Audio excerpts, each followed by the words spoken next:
Okay, I think we're ready to start. Thanks for joining me here on Let Them Create It. We're doing a live webinar about getting students to become the producers or the creators in their classroom. Make sure that you can see my screen.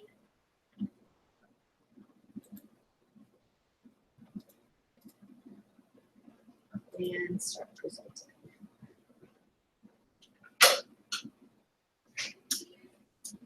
So we want to make sure that whenever we're using technology in the classroom, that we're not doing all the work. We want students to be creators in the classroom. My name's Angela Rouse, and I'm a teacher at Austin Academy, and I'm working today with Julio Garcia, and he's working as a moderator on the chat. So if you want to type in any questions, he'll try to answer what he can and provide information that way. We are both I3s for Garland ISD, and you may contact either one of us through email to ask questions or get more information. Okay.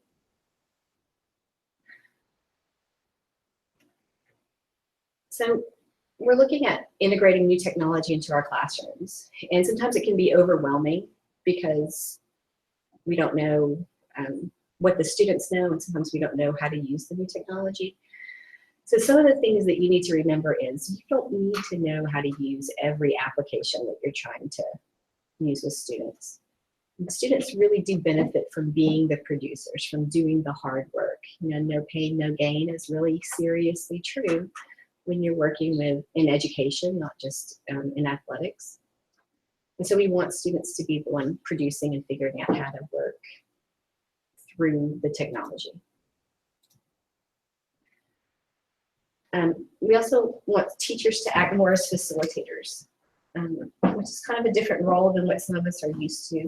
We don't want the teachers just to act as experts. We want them to be facilitating the technology, to try to be motivating the students, helping problem solve, but still the students are the main producers. And then the other challenge that I see when it comes to trying new technology is having really good assignments. And we'll kind of address that a little later, but I know some of the old types of assignments we used to do aren't really suitable for new technology that we're using these days.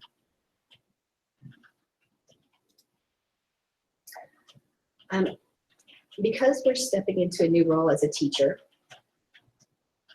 we need to be looking at tricks and tips that can help us serve more as a facilitator and not so much as an expert or the central focus in the classroom.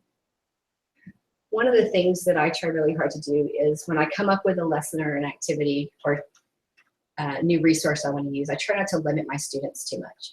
So I don't want them just to follow exactly my instructions. I want them to come up with their own possibilities. I mean, sometimes I end up with products that I never would have expected.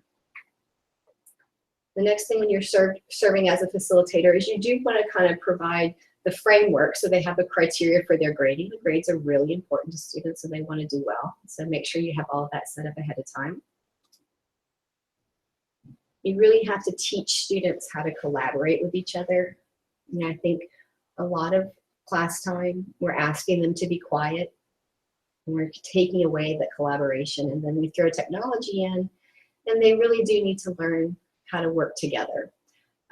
One of the successes that I just recently had in my classroom, where students were collaborating, I'm going to open the document that they were working on, is students were looking at the impact of exercise on your body. And I had them go into Mac and VIA, and which is the library search. It has all the digital resources. And they were supposed to evaluate articles and share anything they thought was valid or relevant with the class. And so I made the framework for this chart, and students just entered articles, videos, images. Some of them were games. And what I really like is when the document began, it started out with students entering lots and lots and lots of links. So all of these messy links were filling the box. And then at some point, I can open the comments a little bit. I don't want to show student names too much, but you can see all the comments. At some point, they realized that seeing all those links wasn't necessary. And so then they started titling them by article, video, and they worked together. I was not involved at all. They didn't destroy each other's hard work. Everyone was respectful. And you have to practice that so that you have a good collaborative setting for students to interact. So, and then one other trick that always helps me is to play dumb in my classroom. And I almost hesitate to say this, but if I act like I know everything about the technology they're using, then they will just come to me and want me to work it out for them. And so sometimes as a smart teacher, I have to back off and pretend I don't know, or pretend that I haven't thought it all the way through. I say a lot of I don't know. What do you think? And try to pull students in so that we have students working harder than I'm working. Now, one of the things that we wanted to focus on with this is the linking power of slides. So in my classroom, I use a lot of Google applications. The students all have accounts. They easily can collaborate. They have it everywhere they go on all their devices. It saves automatically. And so I really encourage my students to use slides as much as possible, Google Slides. And I'm noticing how easy it is to link things like pictures. So when I click on the image, it'll take me to a video or whatever I link it to. And I can do it with word art. So here's a word art example. You can link it to, say, Wikipedia. So now I can see how an interactive, if I can take a document and I can link words to their definitions or to picture examples. And the other thing, which we'll use a little later, is you can create a link back to another slide. So there, I just went back to my home, the first slide of this presentation, just by clicking on the shape. And so now we can have something that almost behaves like an app. It's like an interactive book or an app, and students can embed information from a lot of different sources onto one place, one slide. So considering that, I have an assignment that my students are starting to work on where we're making more and more interactive posters. So I thought that I would show you a presentation example. And if you want to start a slide presentation right now, if you want to try to open up slides, and you can kind of see or work along with me so you get an idea. This is a student's presentation that he worked on this week. The assignment was to create a cell drawing. They could either add a photograph. It had to have labeled organelles. So this student chose, instead of doing a photograph, they chose to actually draw it using, it looks like probably Google Draw. And he labeled the organelles. And then they're supposed to describe the function. And what some students found was there was just too many words on the slide. So I will present this and you can kind of see how this worked out. So this student, on the words, if you click, it takes you to the function. And then you can go back on each slide to the home page. It's almost like a table of contents where it can drop us to different places. So I'll show you really quick how to do this. I'm also going to remind you that it's not as important that you understand how to do it as it is that the students can do it. And most of them can figure these tricks out very quickly. In this case, we're going to use a hyperlink or a link to a term. So these are text boxes. Just go ahead and highlight the word that I want to link. And I'm going to right click. You could also go up to insert. If I right click, you can see link. Now this is the thing that makes it so cool. It says it can link to slides in this presentation. So I can use this and I can find the slide that I want to link to. Here it is. I just clicked on it. I'll press apply. It became a hyperlink. Now the other trick is I have to have a way when I go to that slide to get back to this image. So I'm going to find this slide, slide 12. I need a button on this page that takes me home. So we're going to pick a shape. So if you go up to insert, you can pick any shape. So you can hyperlink to terms, you can hyperlink to images. We're going to hyperlink to a shape. Let's see, I'll do a call out of a star. You can make your star. You can type on the star. You don't have to type a word on it. But I think it makes it a little bit easier if I type it in. Make my font a little smaller.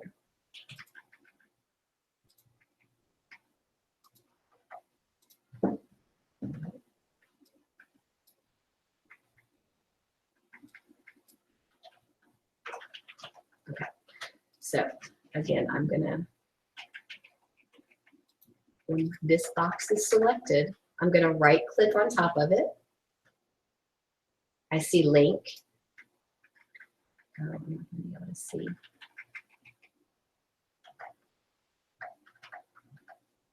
Let me raise this up so you can see a little more easily. Right click, link, slides in this presentation, and I want to go to the first slide. That's where my image is. So I'll click first slide, apply. All right, so let's check it out.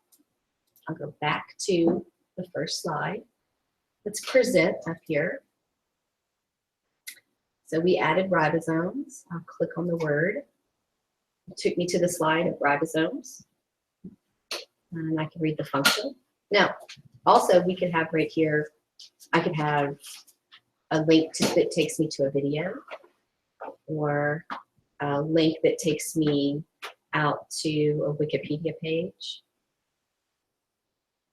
And then I can click home whenever I'm ready and get back to the first screen. So this opened up a lot of opportunities in my classroom because I started to see where students could produce a single image and they're essentially annotating the image however we want. They could put a video. So when I click on a shape on the image, it could take me to a video. It can open up a lot of possibilities for what we can do in my classroom. All right, so I'm going to go ahead and close this one. I'll go back to the main. Now again, there's lots of tricks in Google Slides or any program that we use, and the students are great at finding these tricks. They're figuring out how to use them. So it's not as necessary that you know everything about using all of the tips and tricks from that program. Just that you're willing to give the students the time and practice working it. All right, I'll give you a few more examples that we've used in my classroom. So when I'm trying to get students to use more technology, or I'm trying to vary the technology use that we use, I very often put together a simple framework document like I did here. And this one's a review. It's a test review. I call it a scavenger hunt. So when I'll click on this, open it up. And I actually provided this in Google Classroom. I like to make it tables when I have students dropping information into it. So when the students first opened the assignment, it was just the table. And it asked them to save their own copy. And then they're supposed to use, in this case we used Mac and Via, the library did electronic media search. And they're just dropping in descriptions, images, of course a citation, and then a little bit of what the topic was about. This type of a table took about 5 minutes to make. I can put any types of vocabulary terms or topics, and I have a study guide that's useful for whatever unit I'm teaching. Right? And the students are all going to have different answers, different responses, but it's still something that they can study from. And so they're building it themselves. They're the ones putting in the most of the effort, and they're going to get the biggest gain from it. And also, they share it with each other, then they're learning from each student's resources. So this is a great idea. Just remember to use tables because it formats a lot nicer. When you're copying and pasting text and images, it tends to move around in unusual ways. So the table helps organize materials. Another thing I like to do, we recently started using more digital posters. So that's a lot like the presentation we just did with the cell. In this case, we turned our whole science fair into a virtual science fair. So we allowed students to either make a traditional trifold board like you would for regular science fair, or they could do a digital board like this one is. Okay, so in this case, the student linked all of the different parts of the scientific method. So in this case, it's called making a polymer. If I click on purpose, it takes me to the slide where they state their purpose. Some of these have images in them. Over here, under procedure, step by step, there's recipes and images. So they linked all of this. And it's easy for judges and students to see all of the information, to see that the materials are all there, to see their hypothesis. And notice they all have this back to board. So it's like going back to the home page. And they can include images on this bulletin board, or it's just embedded, and I'll show you one more time. So the presentation has 10 total slides, and you move among the slides based on what topic you're looking for. So anything that the students can make a poster about, they can turn it into a digital poster. And that way we can easily share it in Google Classroom. They can share the links a lot more easily. There's less materials that we have to have available for students. And if you're creative about how you word the challenge, then you can kind of minimize the opportunity of students doing exactly the same thing. So when we talk about using technology, some teachers start to get concerned about students maybe sharing information or copyright problems. And we do need to teach students to use citations, but I think part of the benefit to technology is now we're starting to see students create things that we've never seen before. The challenge for teachers is also going to be coming up with unique, relevant activities that they're not going to be able to search and find an example of exactly. So I'll give you some of the lesson examples. So this one says, create a diagram of a cell. This was either digital or on paper. Label each organelle and briefly describe its function. Also include which organ or body system in the human body has a similar role. So they're comparing the function of one thing inside the cell to the function of a much larger organ. So it's something that students really do have to understand function, and they're not going to find an entire cell filled out with body systems if they do a search for that. But they can find a diagram of a cell and just embed the function in the organ. The other one that I showed you a minute ago was where we used Mac and VIA to locate articles about the impact of exercise. You could put in whatever topic you're interested in, use Mac and VIA to locate articles about whatever your unit of study is.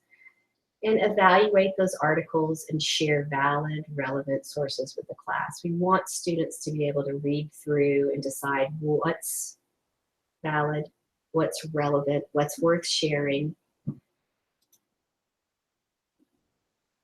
Another example that my students are working on right now is they're creating a working app. This is using Google Slides for high school athletes, helping them to prepare their bodies for the upcoming sports season. Sorry about the bell. So they're excited because they're actually going to have made an app that people can click through and get information about different parts of the body and how they can prepare for sports season. It's a motivating lesson. It's a very unique, and it could easily be adapted to making an app for other topics of study.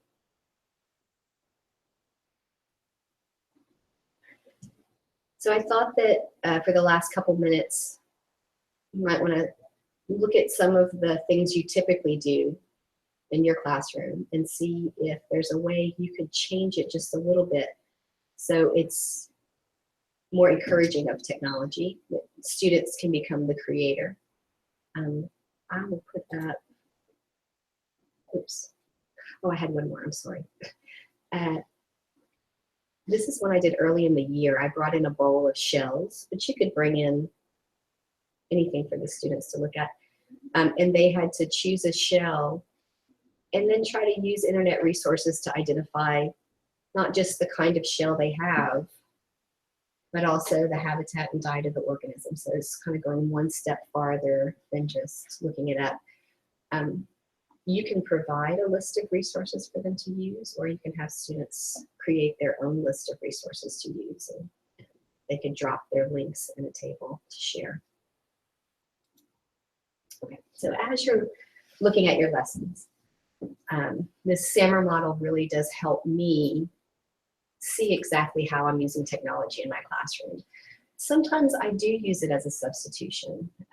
With students, if they choose to do something on paper, but it needs to be turned in on Google Classroom, they're a lot of times taking a snapshot, an image, or a scan, and they turn it in that way.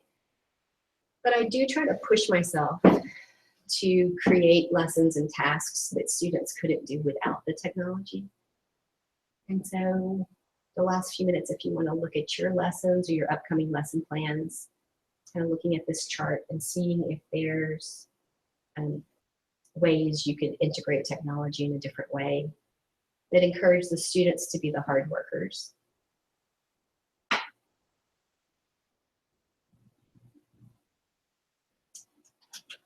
And I think if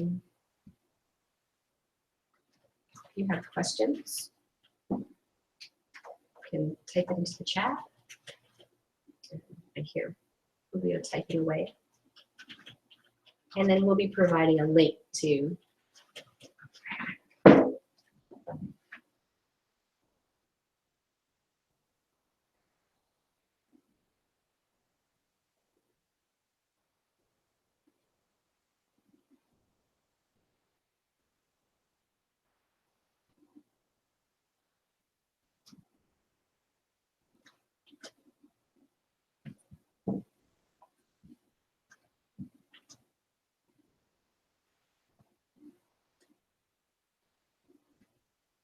so again, if you want to see this chart, it's SAMR, S-A-M-R. You can find this. It helps me plan my lessons. I'm going to stop.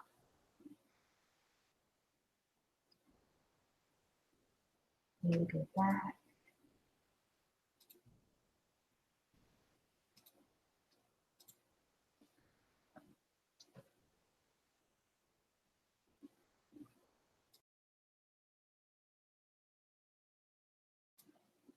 All right, thanks for joining us. I hope you spend a little time practicing with Google Slides, trying to encourage your students to link things and make those interactive posters. Thanks for joining us.